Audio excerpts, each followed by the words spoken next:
Lanes wish was on the same, but my aim to take my name and brand it. Landry famous, handed down the generations. Don't have limitations, preparing the fam for all the celebrations. In the mirror with me, love myself feeling free. G-O-D is inside of me. In the mirror with me, love myself feeling free.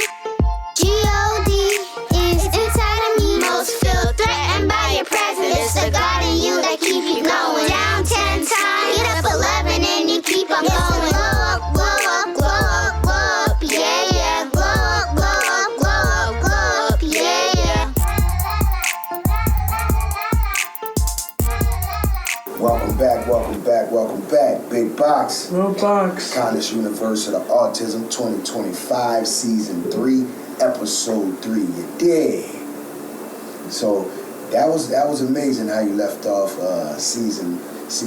Episode 2. So I would love to see how people would go back and just take it and view that as an anti-hero. That was dope. But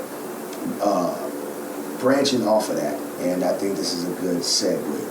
All right, as far as parents, all right, do you think that in people's home that parents should instill in their children, especially now how high of a rate you see autism in boys, black boys and white boys as well. Black boys is the numbers are raising, and also you're starting to even see it a little bit more in girls, especially y'all generation. So you think that it should be to a point to where parents say, hey, these type of children are going to be in your social class. These type of people are going to be in your ecosystem. You think that from the kids that you've encountered over the years, and especially being a teenager now, do you think that parents need to make that a priority to teach kids that you're definitely going to run across kids on the spectrum? Definitely.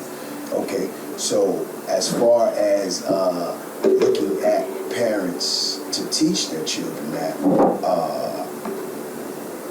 how would you explain it to an adult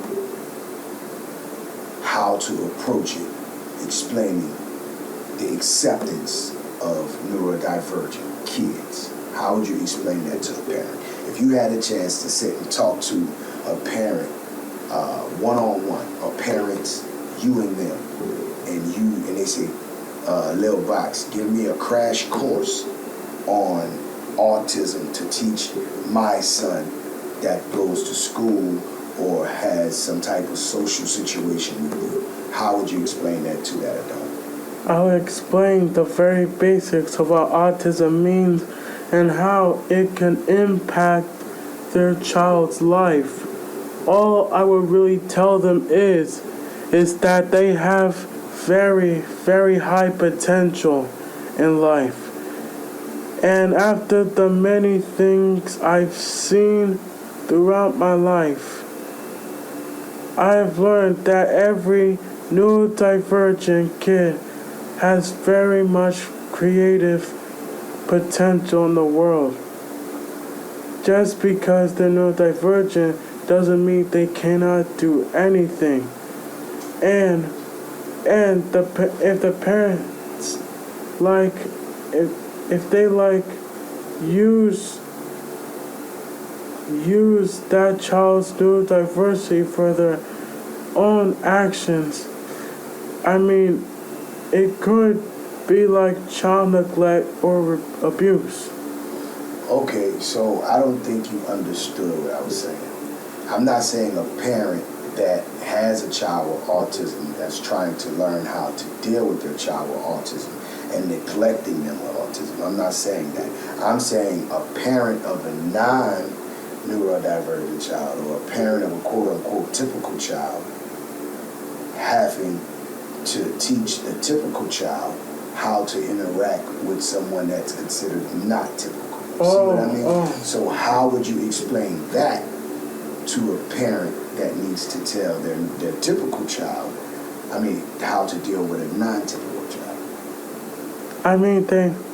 They have to explain to them that not all parents, that they don't see autism as a disability but different ability. And they also have to tell them that they just needed the support they can. If the non-typical kid and the typical kid can get along with each other. Okay.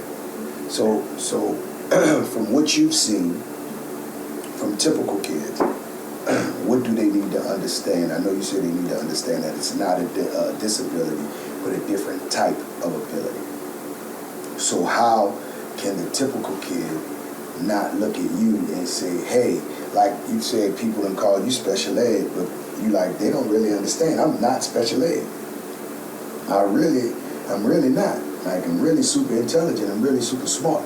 So how can those type of kids not misconstrue and say, hey, you're special ed, versus saying, hey, you just think different. You process information different. So how can a parent get their child to understand, no, this child doesn't have a disability, or he's not in special education. It's just that his brain processes information differently. Some things he may process slower than you, but in some ways he's processing information way 10 times faster than you. So how you think a parent can explain that to a child before they go into the world to be more accepting? Well, after some very interesting autism stories I've been seeing lately, then either the parent would like have their typical child like having to interact with the non-typical child to learn their background more, or they could just like kind of explain what they're like going through and how that typical kid can like help as much as he needs, or try to be friends. Got you. So basically it's kind of like saying it needs to be more so of a social construct to where it's known to say, hey, you're typical, hey, you're non-typical. Let me put you in a group setting and let y'all interact to see what y'all similarities are, see what y'all can get along with. So you think that's something that they probably need to start at like kindergarten, first grade? Yes, it just takes social construct. Takes social constructs. So now you're talking about social constructs. You know we could get real deep into that, how we do be talking sometimes when we feel like talking to them about social constructs and how we live in the social construct of this country, period, already. So within that microcosm of a social construct, we need to figure out and put a real life, real world social construct of what's the future's about to be. Because like Dad always say, the future's about to be a lot of autism and AI. Between those two things, that's what the future looking like. What you think? Yeah. So those two things, I think, is, and that kind of can go hand in hand in a sense as well. That's something we may need to look into. What you think? Yeah. I think that'll be dope. But as far as the parents' acceptance of it, and since we do have like maybe 2 minutes, a minute or two left, let me just ask you this, right? How do you feel me and your mother and accepted you and your autism and accept you and your autism? You got like a minute to answer this. How do you feel about that? I feel very confident about it. Feel confident about it? You feel like we do what we can? You feel like we can do more? Yes. Yes, I kind of feel like that you can try and do more for me. As far as what? As far as the future that I want to have. Okay. So help you more build that future. Yes. And the rate and the pace that we're going, you think you're going to meet that quota of having the future you like to have? I'm positive. You're positive about it? Okay, well that made me smile.